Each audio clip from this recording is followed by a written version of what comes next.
Hello my YouTube friends, welcome to another episode of jcbassfishingchannel.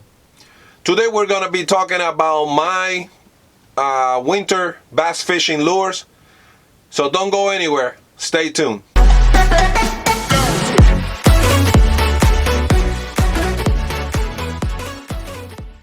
Hello and welcome back to JC Bass Fishing Channel. Before we get started today, I want to ask you to make sure that you subscribe down in the bottom. Also, make sure that you hit that bell. That way, every time I post a video, you can receive notifications that I posted a video and you can be the first ones to watch it. Also, once you finish watching one of my videos, go ahead and hit that like button. That helps the video develop, and it also allows me to generate more videos for you in the future. So with that said, let's go ahead and get started with the different lures that I use during winter to catch bass. And this one is just a basic one. I can also use a color one, a symbol one, and this one I like to use it just vertically. So I throw it over there in the front of the boat and let it go to the depth that the fish are at, and I start jigging it. Now when I jig it up, I just don't crank it up. I just jig it up enough with enough speed that it will generate some type of movement and allow the fish to see it, and then I allowed it to go down slowly, and that will generate a bite.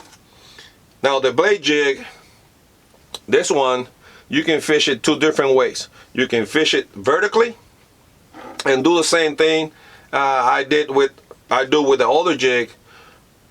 With the difference is that this one is going to vibrate. You're going to feel the blade jig vibrating, and if you don't feel it vibrating, one of your hooks is hung up somewhere, or a fish just hit it. So you fish it two ways. You fish it vertically and you do the same thing. You bring it up, you feel the vibration, you let it go down again to the fish. Now you can drop it all the way down to the bottom if the fish are all the way in the bottom, or you can drop it to whatever the fish are suspending. If it happens to be 25 feet, you can put it right there in their faces and jig it up and put it back down to their faces. It's going to generate some bites for you, and it works pretty good in the winter time. Another lure that I like to use is a small Swimbait. Okay, it's got a 1/8 of an ounce jig head on it. I don't know if you can see it, but let me bring it a little bit closer right there. And I'm using a little easy swimmer from Gambler Lures. And what I do is I basically tight line this Swimbait, and it's very different than the Mickey rig. The Mickey rig, you go ahead and drop it vertically and you put it right there in the fish face and you leave it there, and every once in a while you move it to try to generate a bite. Now the way you tight line a small lure like this one, you cast it out there and you let it go down in the water to about the depth that you think that the fish are at. And then at that time you start shaking your rod, which is going to generate the tip of the rod to shake a little bit, and you're going to reel the slack line, and you're going to continue to do that all the way back to the boat. Now if you get a bite, it's not going to be a very aggressive bite. What you're going to get is you're going to get a very subtle bite, and what is going to happen is you're going to feel the tip of the rod bent down, or you're going to feel the line get really tight. When you get to feel something like that, don't set the hook real hard. All you have to do is pull on it and reel at the same time, and you're going to hook them, because these hooks, these very small hooks, are very, very sharp, and it's going to generate some fish for you. Another lure that I use in the winter is a Dropshot. I know a lot of people use a Dropshot, so I'm not going to go into a lot of depth when it comes to Dropshot. Everybody knows what a Dropshot is, and I use a mosquito hook and a weight in the bottom. Now the way that I fish it is, instead of using a worm, I use a fish, a swim bait, a very small swim bait. In this case, I'm using a mini fluke, if you can tell right there.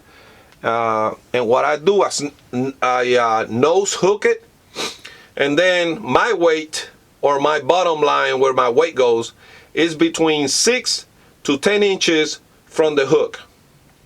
And what that allows me to do is allows me to bring the drop shot very close to the fish if they are right there at the bottom. Depending how much they're hugging the bottom is how close I'm going to bring the weight to the hook. If they're hugging the bottom all the way down, I might just go ahead and bring it up to about 6 inches. If they are not really hugging the bottom that much and they're still attacking or aggressively hitting the drop shot at about 10 inches, I just leave it right there. And I'm not saying that you can't catch fish with a worm. You're gonna catch fish with a worm, but the way I look at it, most likely the fish are gonna try to eat any dying bait that is coming around them. So that's what I want to emulate. I want to emulate a dying fish that has just floated down to them, and all they have to do is open their mouth and grab it. So that's what I'm trying to do right here. So that's another one that I like to use, drop shot. Another one that I use when I want to generate reaction bite is a mid-depth flat-sided crankbait. And I like to use this one. This is, in this case, I'm showing you a DT6. I like to use this type of crankbait in rocky areas like ripraps, rock bottom points in the main lake, or secondary points. As long as there is some rock in the bottom, I like to throw this. And what I want to do is I want to try to emulate either dying fish that have come floating to the rocky points, or crawfish that are, you know, moving around the different crevices and are coming around and showing up themselves for the fish to go ahead and react to it and hit them. Now keep in mind that when you're throwing a crankbait during winter, you can't just go ahead and cast it out there and reel it back all the time. Sometimes it's gonna work because you know, it is whatever the fish are asking for. They're gonna tell you. If you cast it out there and you bring it back and they're hitting it, oh well, that's what they're doing. But most of the time in the winter time, they are reacting to dying fish. They see dying fish, it's an easy meal, they want to go ahead and grab it. So you want to make sure that when you're cranking that crankbait back to you, you do it erratically. You do it a little bit, you stop, you jerk it, you do it again, you jerk it. You do different things so you can create those erratic moves that are going to generate a bite. You can do that with the different colors. Like I told you, you want to emulate bait fish, or you want to emulate crawfish. And the fish, most likely in the winter, especially if it's a sunny day, they're going to be around the rocky areas because the rocks generate heat, and that's what they want. All right.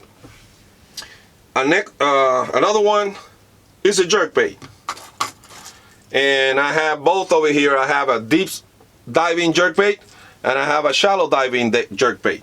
And as you know, it's common sense. If the fish are suspended between 5 to 8 feet, you use a shallow diving jerkbait. If they're deeper than that, then you use the deep diving jerkbait.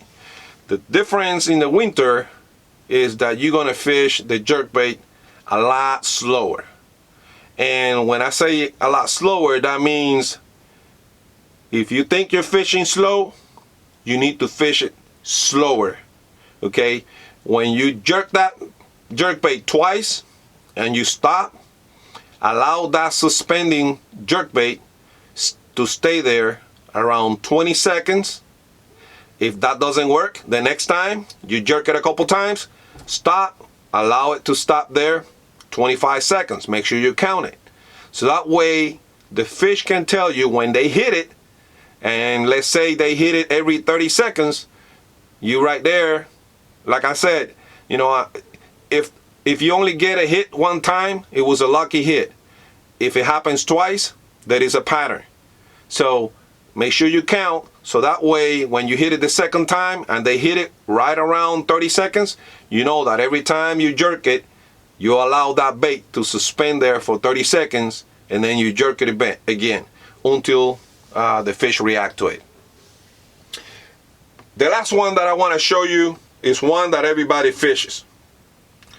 I like to fish this one too, but I like to fish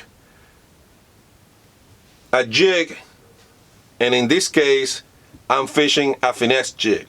This is a ball head finesse jig, as you can tell, and I like to fish finesse in the winter. I like to keep him slow. I like to allow the fish to look at it, and the moment I move it, hit it. Here I'm also going to show you another choice that I have.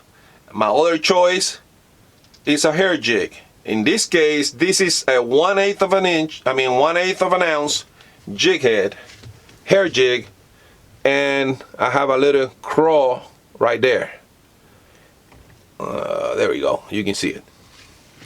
And I fished this one on a spinning rod with 8-pound fluorocarbon leader and a 15-pound braid, and I just cast this on docks, laydowns, rocky areas, anywhere that I can get a fish to bite it.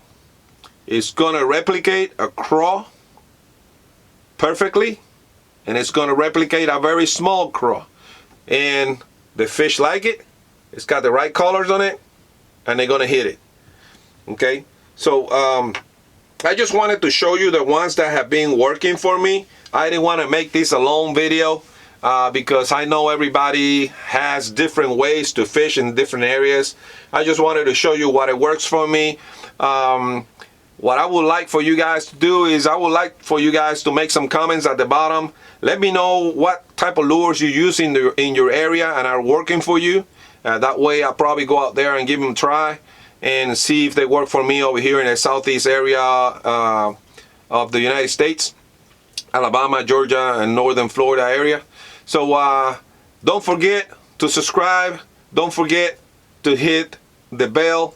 Also, don't forget to like this video. Guys, I appreciate your time. I appreciate your support. Please keep on watching the videos. Please go ahead and copy and paste these videos and send them to your friends. Let them see it.